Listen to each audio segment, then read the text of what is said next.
Hello बच्चों, आज का विषय है मात्राएं।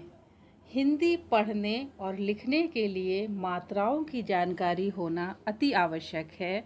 बिना मात्रा ज्ञान के हम हिंदी लिख और पढ़ नहीं सकते हैं। मूल रूप में व्यंजन बिना स्वर के होते हैं।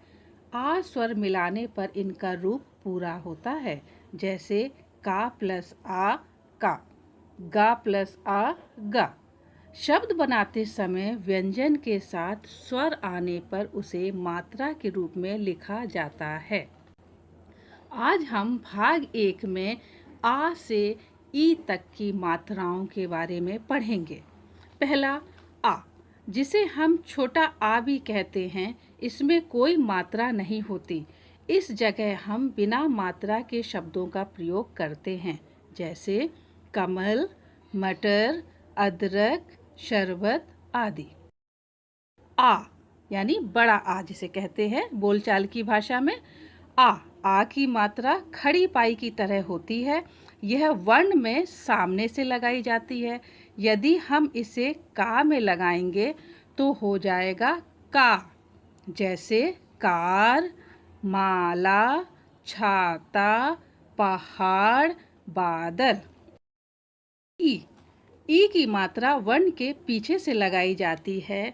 का पर ई की मात्रा लगाने से हो जाता है की, जैसे की से बनने वाले शब्द किताब, हिरन, किरण, दिन आदि।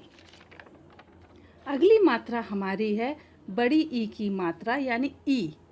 ई की मात्रा वर्ण में सामने से लगाई जाती है। जब ई की मात्रा को का पर लगाते हैं तो हो जाता है की, जैसे कील, खीरा, मीठा, मीरा आदि। बच्चों, एक बार फिर मैं इन चारों वर्ण का उच्चारण कर रही हूँ, ध्यान से सुनिए। इसी पर मात्राएं निर्भर हैं।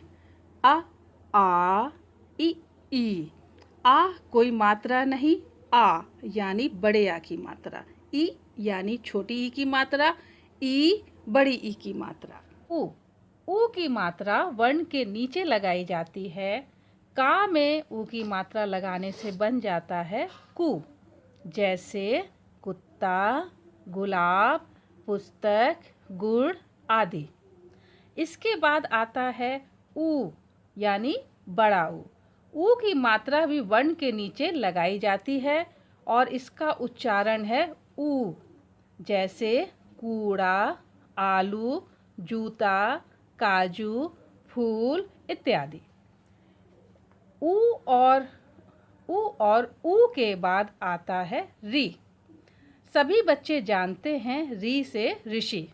बच्चों, री की मात्रा भी वर्ण के नीचे लगती है और यह अंग्रेजी के सी जैसी होती है, जैसे कृष्णा, कृषक, ग्रह इत्यादि।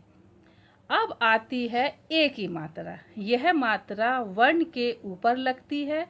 जब हम इसे का पर लगाएंगे तो हो जाएगा के, जैसे केला, सेब, पेड़, खेत आदि। हिंदी लेखन में शब्दों की रचना से लेकर वाक्यों की रचना मात्राओं के बिना नहीं की जा सकती। ए की तरह ऐ की मात्रा भी वर्ण के ऊपर लगती है। ए में एक मात्रा होती है और ऐ में 2 मात्रा। यदि हम का में ऐ की मात्रा लगाते हैं तो बन जाता है कै, जैसे कैमरा, कैलाश, पैसा, मैदान आदि। अब हम देखेंगे ओ की मात्रा। यह मात्रा भी वर्ण के सामने से ऊपर लगती है। हम जब इसे का पर लगाएंगे तो बन जाएगा को, कोट, मोर, सोना, डोर, शोर इत्यादि। औ की मात्रा भी ओ की तरह ही वर्ण के सामने से ऊपर लगती है। जब हम इसे का पर लगाएंगे तो बन जाएगा कौ, जैसे कौवा, पौधा, मौसम, औरत आदि। मैंने आपको का वर्ण पर मात्राएं लगाकर सिखाया। आप दूसरे व्यंजनों पर मात्राएं लगाकर, बोलकर और लिखकर अभ्यास कर सकते हैं। आप सभी बच्चे प्रत्येक मात्रा के 5-5 नए शब्द कॉपी में लिखकर और बोलकर अभ्यास करें। लिखने से आपकी राइटिंग भी अच्छी होगी और साथ ही मात्राएं समझ में आ जाएंगी।